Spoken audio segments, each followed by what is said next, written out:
La cérémonie d'aujourd'hui revêt pour le ministère de l'Éducation aussi un caractère assez important, dans la mesure où le 11 octobre, on célèbre la jeune fille au niveau international. Nous, étant partie prenante, nous le faisons dans notre pays.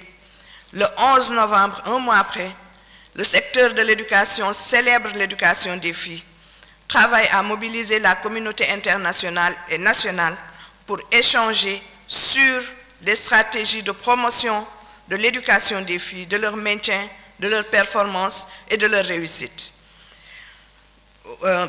Pour la journée d'aujourd'hui, Madame le ministre, vous l'avez dit, la jeune fille est au cœur des enjeux majeurs de développement économique et social, avec comme fondement l'éducation et la formation, ce qui dénote de la place que vous-même accordez à l'éducation, mais de la compréhension que vous avez de la nécessité pour l'ensemble des acteurs et actrices de s'impliquer pour que nos filles aillent à l'école et y restent si elles veulent devenir des actrices de développement, si elles doivent devenir, je dois dire, des actrices de développement.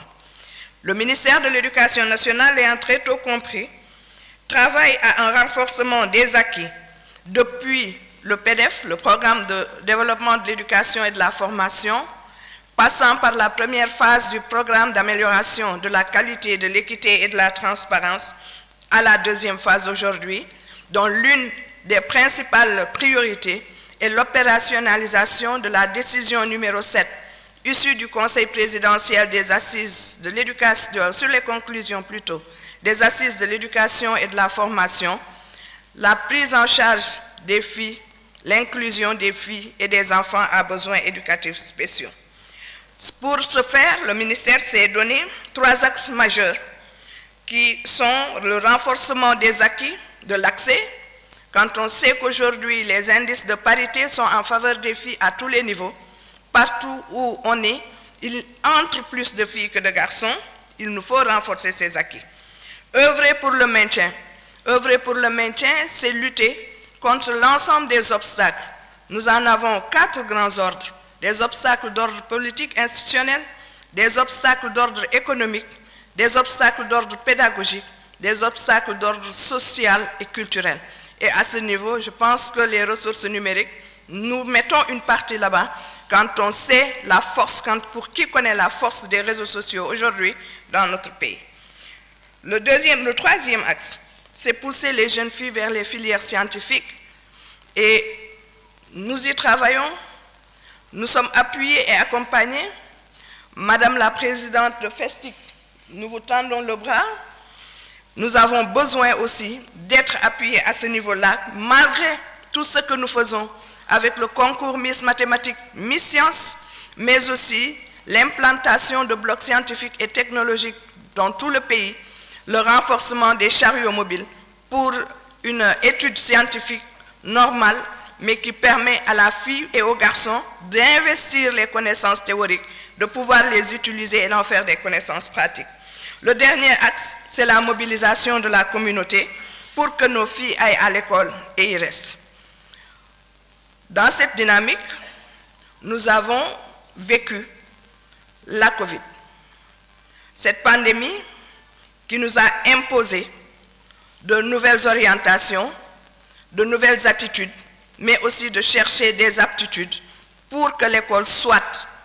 Et c'est dans ce cadre que nous avons mis en place un dispositif.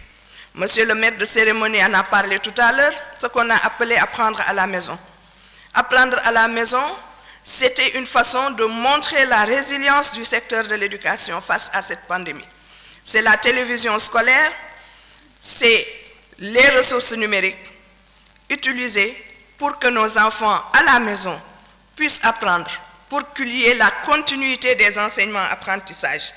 Monsieur le ministre de l'Éducation nationale disait, en lançant le PROMÉ, c'est le projet numérique du téléenseignement, le chemin incontournable de réaménagement de l'espace-temps en matière d'éducation et de formation et qui met l'accent sur l'équité et l'égalité de chance.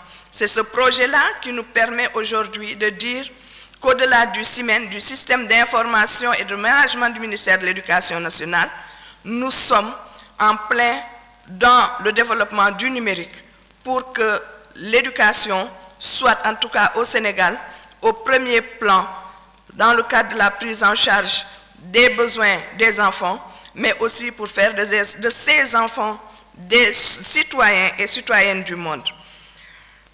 En outre, donc, nous avons des établissements de jeunes filles.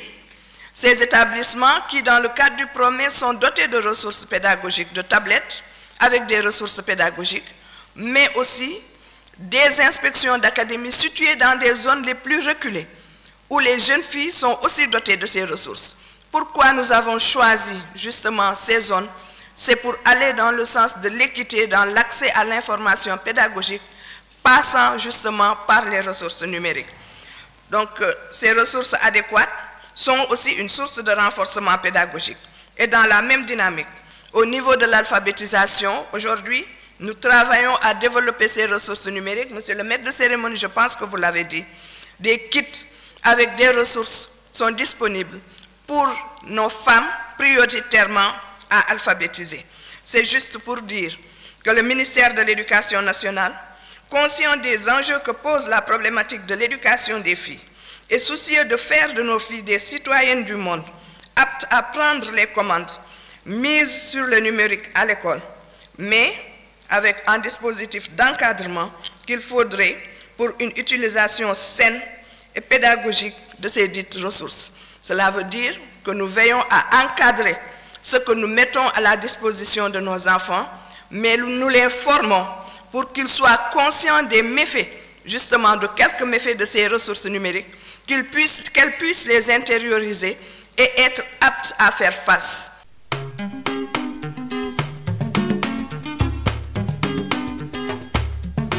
Waddle, waddle.